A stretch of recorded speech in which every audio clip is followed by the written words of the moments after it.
On souligne ces jours-ci le 50e anniversaire d'un des rassemblements les plus emblématiques de l'histoire de la musique, Woodstock. Et je retrouve pour en parler Gilles Valiquette, auteur, compositeur, interprète, qui se joint à nous. Bonjour. Oui, bonjour. Vous y étiez, vous? Oui, non seulement j'y étais, mais je m'en souviens. Ça, c'est ça. C'est deux choses bien différentes, en effet. Parlez-nous de vos souvenirs, Monsieur Valiquette, de cet événement mythique. Ben, pour mettre les choses en contexte, ce que je dirais, c'est que en 67, il y a eu le premier festival de musique pop à Monterey, en Californie.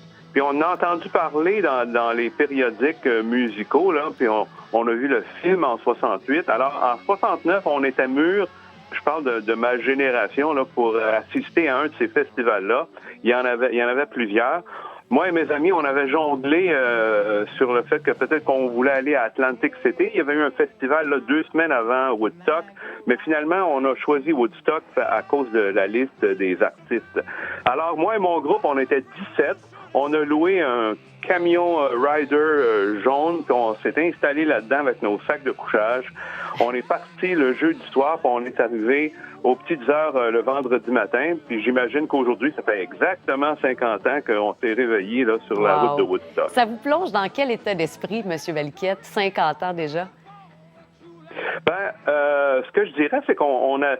Les gens qui s'intéressaient à ce qu'on appelait la musique underground à cette époque-là, je dirais, puis je me souviens de mes jours à l'école quand j'ai fait ce qui restait du cours classique, on passait un petit peu pour des moutons noirs, un peu des gens exceptionnels parce que c'était le sport, beaucoup d'activités intellectuelles. Alors, à un moment donné, on se sentait un peu seul dans notre coin, mais quand on est arrivé à Woodstock, où il y a eu des centaines de milliers de personnes, tout d'un coup, on a réalisé que, on n'était pas seul. Puis deuxièmement, là, la musique avait une force d'attraction sans qu'on se soit concerté. Je pense qu'on avait trouvé là un langage commun. Oui. Puis une fois que tout le monde a été là, puis qu'on a prouvé là, qu'on pouvait passer un week-end là, hors de l'ordinaire, on a commencé à sentir que l'avenir nous appartenait. De quelle façon ça a pu teinter votre démarche artistique à vous? Ben, moi, j'ai eu la piqûre de la musique quand j'ai vu les Beatles. Tout ça s'est fait par instinct, mais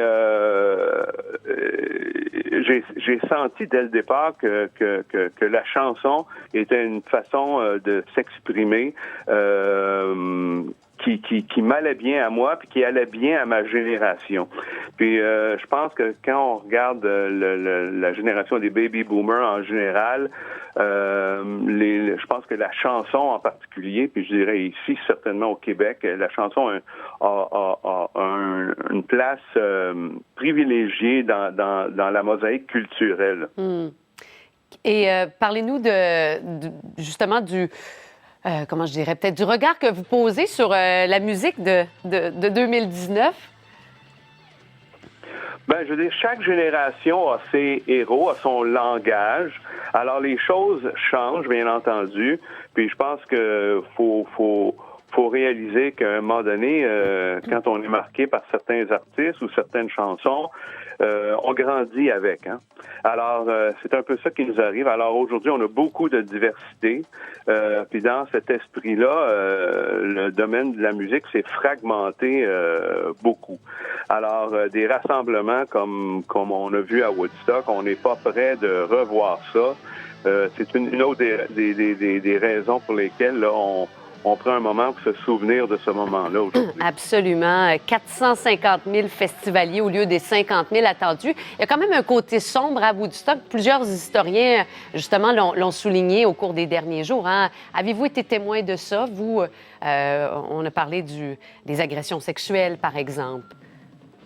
Oh, écoutez, moi, vous me parlez de ça aujourd'hui. C'est la première fois que j'en entends parler. En fait, Woodstock a souvent été le festival à imiter à travers le monde parce que tout s'était bien passé. On avait annoncé un festival de paix et d'amour, puis je veux dire, c'est pas mal ça qui s'est passé. Remarquez qu'on a été chanceux parce que les organisateurs étaient loin d'avoir préparé tout ce que ça prenait au niveau de la sécurité et tout le reste. Puis franchement, moi qui étais dans le coin, si c'était pas du fait qu'il y a eu des averses intermittentes, et on aurait peut-être frisé la catastrophe.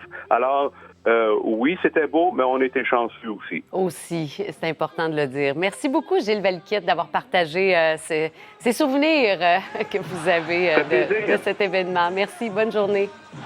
Au revoir.